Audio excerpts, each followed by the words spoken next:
Okay, quick thought experiment for you. Imagine needing major surgery right now, but knowing there's a terrifyingly high chance you'll die from infection or massive blood Yeah, loss. or picture this. You're really seriously ill, but you just cannot afford to see a doctor at all. It's a pretty grim picture, isn't it? But that was the reality for, huge numbers of people not all that long ago here in Britain. Absolutely. Our healthcare system today wasn't built overnight. It's the result of some, well, truly monumental shifts and breakthroughs. Exactly. And that amazing journey is what we're diving into today. We're taking a deep dive into the modern history of medicine in Britain, looking at how things changed, perfect for getting a handle on those key points for your GCSE history paper, too. Yeah, we've got loads of material here, packed with details on the key moments, the people involved, and the big ideas that completely transformed healthcare. So, our mission is to unpack all of that, understand why these developments happened, who the key players were, and how it all reshaped healthcare forever, especially for you here in Britain. We'll cover everything from, wartime surgery, the fight against infection. But how the government got involved, the birth of the NHS, and even where medicine is heading now. Right.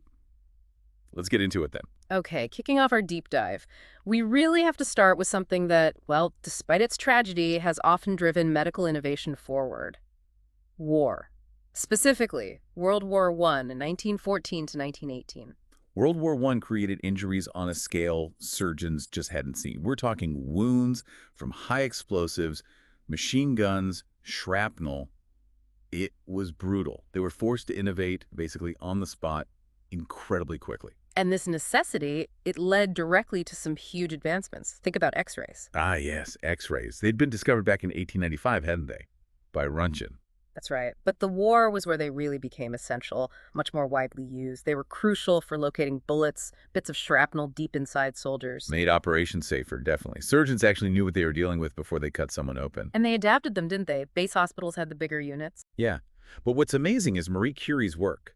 She helped equip mobile X-ray units, Petit Curies, for the French army. Some were used really close to the front lines in casualty clearing stations. Wow, right near the fighting. Yeah, basically mobile field hospitals. The quality maybe wasn't perfect, but getting any X-ray that quickly was revolutionary. Blood transfusions, too. That was another area of huge progress. Definitely. We knew about blood groups by then. Landsteiner worked that out around 1901, which stopped patients dying from rejection. Right, and Ottenberg identified Group O as the universal donor. Exactly. But the war pushed things further. They figured out how to store blood. Ah, so you didn't need the donor right there. Precisely. This meant transfusions could happen much closer to the action in those casualty clearing stations from about 1917. Saved countless lives from blood loss. And plastic surgery, I mean, the facial injuries were just horrific. Appalling. Something like 20% of injuries in the British sector were head and face wounds. Reconstructing them needed totally new approaches. So that's where people like Harold Gillies came in, the New Zealand doctor. Yes, Harold Gillies. He became a pioneer in facial reconstruction, Hmm. developing really advanced skin grafting techniques. He helped set up a specialist hospital, Queen's Hospital in Kent. And the numbers were staggering, weren't they? Unbelievable. They performed something like 12,000 operations there by 1917. 12,000 just shows the scale. And there was that sculptor, too, Francis Derwent Wood. Ah, yes, Derwent Wood. A fascinating contribution. He used his artistic skills to make these incredibly realistic metal masks for soldiers with severe facial disfigurements. Based on old photos. Exactly. He set up a special department, the Tin Noses Shop, as it was nicknamed, at the 3rd London General Hospital. It helped hundreds of men feel able to face the world again. Incredible. And one more thing from WW1, the Thomas Splint. Crucial bit of kit. Before that, soldiers with compound fractures, where the bone breaks, the skin often died. Just from being moved, from blood loss or infection. Exactly. The Thomas Splint, although developed earlier, was widely adopted during the war. It immobilized the leg, kept it rigid. Stopped the broken bone ends moving around, causing more damage and bleeding. Precisely. It dramatically cut down deaths from these injuries and meant far fewer amputations. And importantly, it's not a tourniquet. It just supports the limb. Yeah, good point. And all these advances, they built on earlier science, didn't they? Absolutely. They weren't invented in a vacuum. Germ theory was vital for understanding sterilization in the CCSs. Existing tech like X-rays was adapted. The war just massively accelerated the application of that knowledge. So War pushed surgery, but the next huge leap really tackled infection itself, the era of magic bullets and, of course, penicillin. Right, the magic bullet concept was revolutionary. The idea you could have a chemical that just targets a specific microbe causing a disease without harming the patient. Like Salvarsan's 606 for syphilis back in 1909, Ehrlich and Hatta. That was an early one, yes. And then Gerhard Domak discovered Prontosil in the 30s. That's the red dye one, isn't it? He tested it on his daughter. He did, yes. She had severe blood poisoning, and it saved her life. That really proved the concept, and places like Queen Charlotte's Maternity Hospital started using it for things like puerperal fever, showed chemical cures worked. Which leads us nicely to Alexander Fleming, Scottish doctor, St. Mary's Hospital. Right. And he'd seen soldiers dying from infected wounds in WW1, so he was actively looking for something better, especially against bacteria like Staphylococcus. And then the famous accident, 1928, left a petri dish out while on holiday. The classic story. Comes back, finds mold growing, and around the mold, the Staphylococcus bacteria wasn't growing. Just a clear zone. He published it in 1929, but didn't quite grasp the full potential then. Not fully for humans, no. Maybe his focus was still very much on germ theory killing microbes, rather than using substances from other microbes. And his initial tests trying it with blood didn't seem to work out too well. So the baton passed to Florey Chain at Oxford. Howard Florey, an Australian pathologist, and Ernst Chain, a German biochemist who'd escaped the Nazis.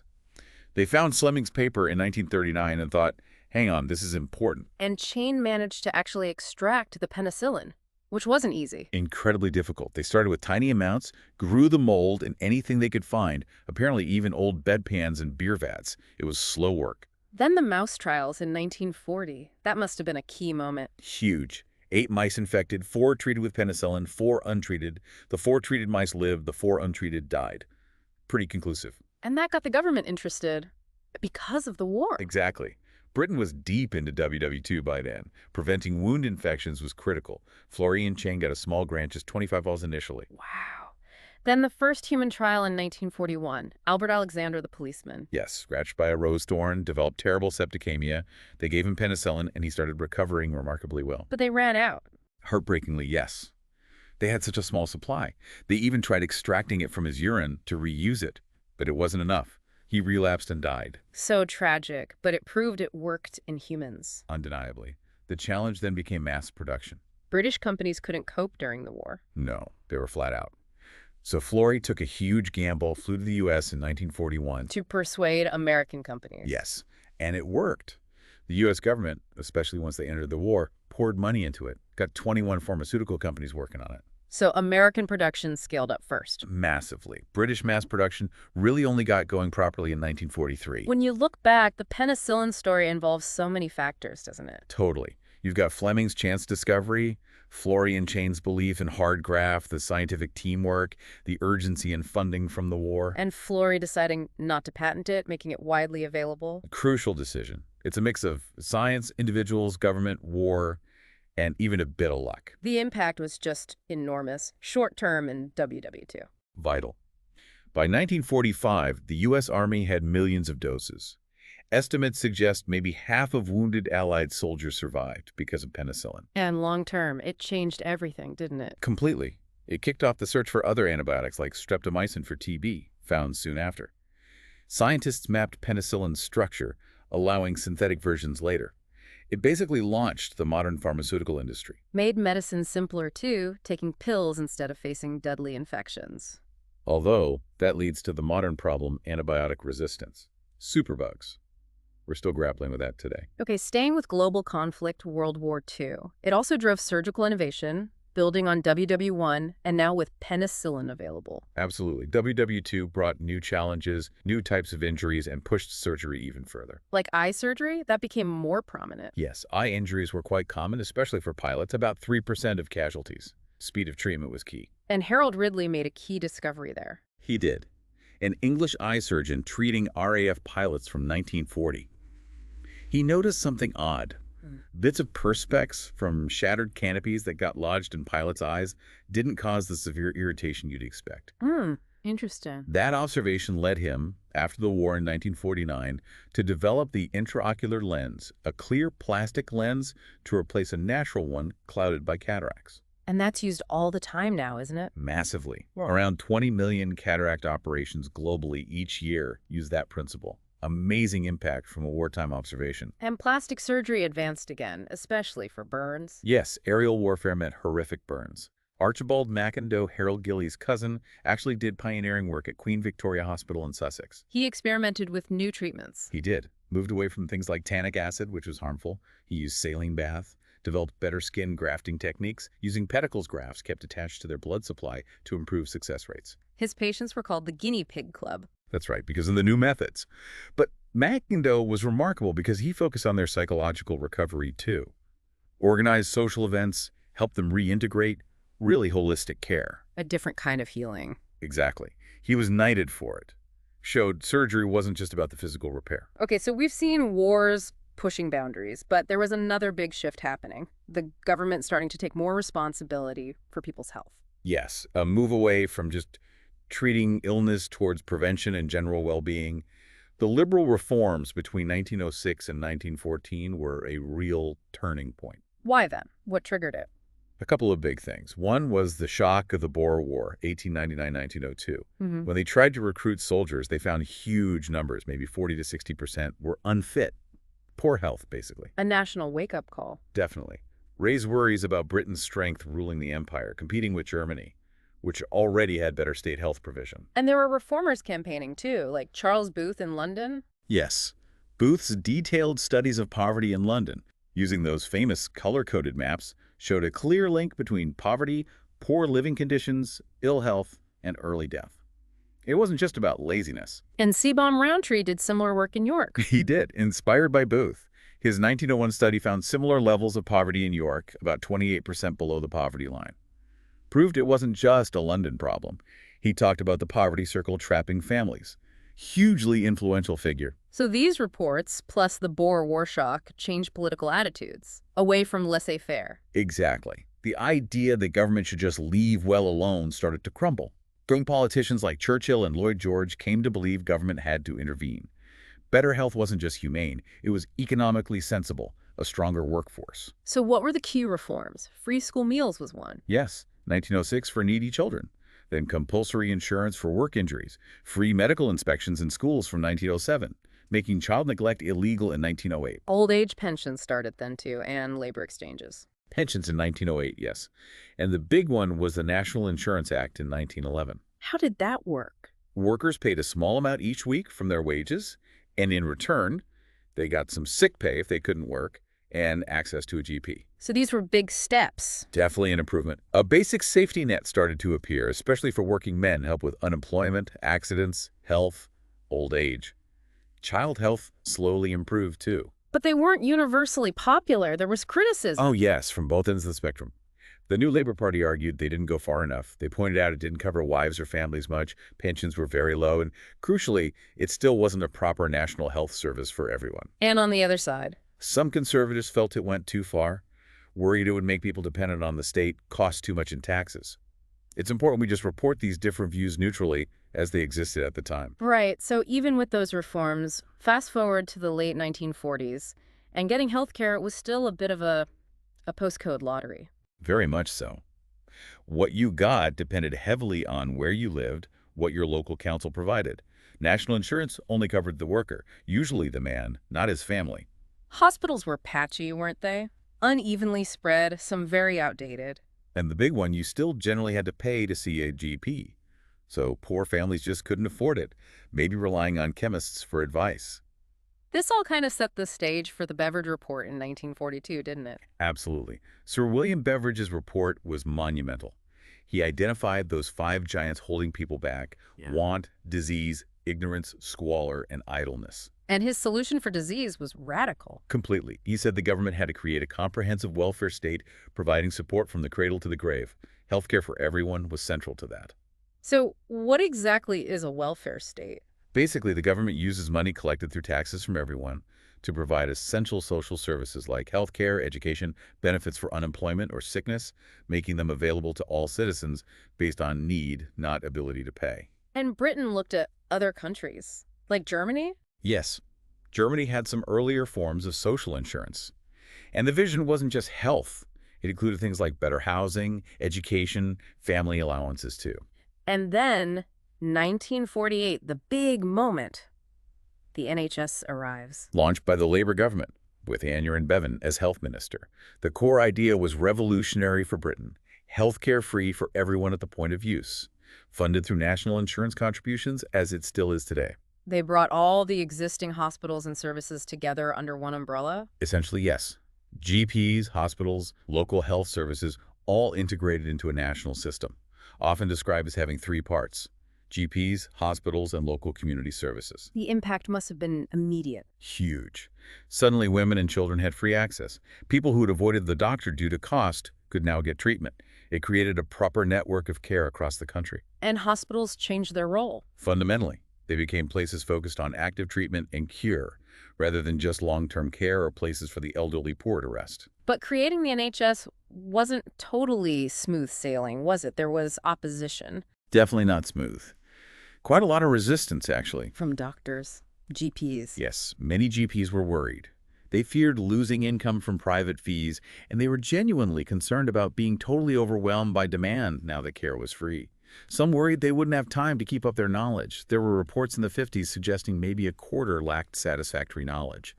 The GMC voiced these concerns. Political opposition, too. Some conservatives worried intensely about the cost. They argued it would be unaffordable, and they were partly right, as prescription charges came in just 3 years later, 1951. They also argued the high taxes needed were unfair. What about the public? Weren't they all pleased? Mostly, yes, it was hugely popular. But some wealthier people, who could already afford private care, resented paying higher taxes for it. And initially, some people found it harder to see their usual family doctor because the GPs were suddenly much busier. So bringing it up to today, the NHS in the 21st century, still a huge part of British life. Absolutely. It does amazing things, runs major public health campaigns, Stoptober for smoking, Change for Life for diet and exercise. Organizes all the mass vaccinations, right, from childhood jabs to things like the COVID rollout. Exactly. And it uses incredibly advanced technology, CT scans, MRI, robotic surgery. But it faces massive challenges, too. Huge challenges. Demand is constantly rising. We have an aging population, which naturally needs more health care, and that costs more. Lifestyle choices contribute massively to illnesses like type 2 diabetes, heart disease, lung cancer. And the cost of new drugs and treatments means the latest innovations aren't always available everywhere immediately. That's a constant tension, yes. And balancing cost and providing the best, latest care is incredibly difficult. Okay, let's dive into that a bit more. Modern medicine in the 21st century. What are the really big shifts? Well, one fundamental thing is our understanding of what causes disease. We move beyond just germs in the mid-20th century, realizing some illnesses are inherited. And the key to that was understanding DNA. Franklin, Wilkins, Crick, and Watson in the 50s. Exactly. Discovering the double helix structure of DNA unlocked our understanding of genetics, how traits, including susceptibility to certain diseases, are passed down through genes. Like the BRCA gene and breast cancer risk. That's a prime example. Knowing about specific genes helps predict risk, allows for preventative measures.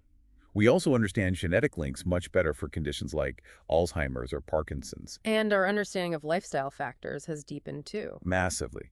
Building on knowledge from the 50s onwards, we now study the impact of things like secondhand smoke. We're trying to understand vaping risks. The links between diet, sugar, fats, vitamin deficiencies, and specific diseases are much clearer. Plus things like alcohol's effect on organs, STIs, tanning, and skin cancer. The science is much more detailed now. Definitely. When it comes to treatments based on this, the Human Genome Project mapping all our genes by 2000 was incredible. But translating that complex genetic knowledge into everyday treatments is still, well, often in its early stages. Genetic therapy is advancing, though. Rapidly, but still mostly for specific rare conditions. That 2017 injection to treat blindness caused by one faulty gene, RPE65, shows the potential.